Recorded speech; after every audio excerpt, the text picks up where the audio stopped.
نحمدہ و نصلی علی رسولہ الکریم۔ ایک سوال ہمارے پاس ہے کہ ولیمہ کب کرنا چاہیے؟ دیکھیں، ولیمہ کرنا سنت مستحبہ ہے، اور اگر کوئی شخص استطاعت کے باوجود بھی ولیمہ نہیں کرتا تو وہ گناہ گار نہیں ہوگا، کیونکہ یہ سنت مستحبہ ہے، فرض واجب نہیں ہے۔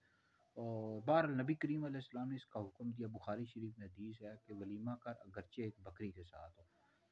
تو ولیمہ کب کرنا چاہیے، اس حوالے سے مختلف قول ہیں، لیکن یہ ہے کہ جب رخصتی ہوتی ہے تو رخصتی کا جو اگلا دن ہوتا ہے، یعنی جب میاں بیوی تنہائی میں رات گزار لیتے ہیں، شب زفاف کے جو اگلا دن ہوتا ہے تو اس وقت ولیمہ کرنا چاہیے۔ اس سے پہلے جو کیا جائے ولیمہ نہیں کہلاتا، ولیمہ تبھی یعنی شب زفاف کی اگلی صبح کو ولیمہ کیا جائے۔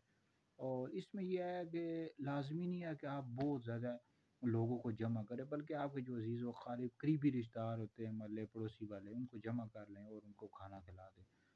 تو آج کل تو ہمارے یہاں یہ ہے کہ بہت زیادہ خرچہ کیا جاتا ہے، تو کھانا کو ضائع کیا جاتا ہے۔ تو اس میں یہ ہے کہ جتنی بھی استطاعت ہو بندہ قریبی رشتہ داروں کو بلا لے، اور اگر نہیں بھی اتنی بھی ہے تو اپنے گھر والوں کی دعوت کر دیں، تو یہ بھی ولیمے میں ہی آ جاتا ہے۔ تو بہرحال یہ سنت مستحبہ ہے، استطاعت ہو تو کرنا چاہیے۔ تو لیکن اگر کوئی نہیں بھی کرتا تو اس کی وجہ سے وہ گناہ گار نہیں ہے۔